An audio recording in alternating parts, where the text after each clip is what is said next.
How to convert your Pinterest into business account. Hey everyone, welcome back to the channel. If you are new here, don't forget to hit the subscribe button and turn on the notification bell to not miss any updates.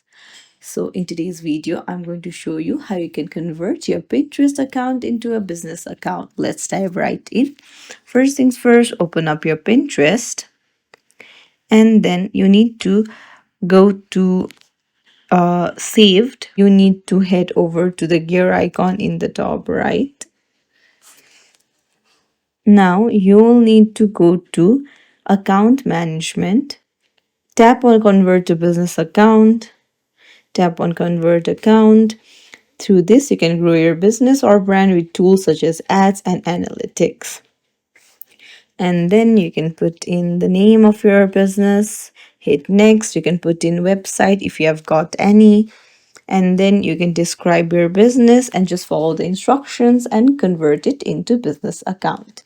It's as simple as that. If you like this video, don't forget to hit the like button and subscribe to our channel for more tips and tricks. Thank you for watching.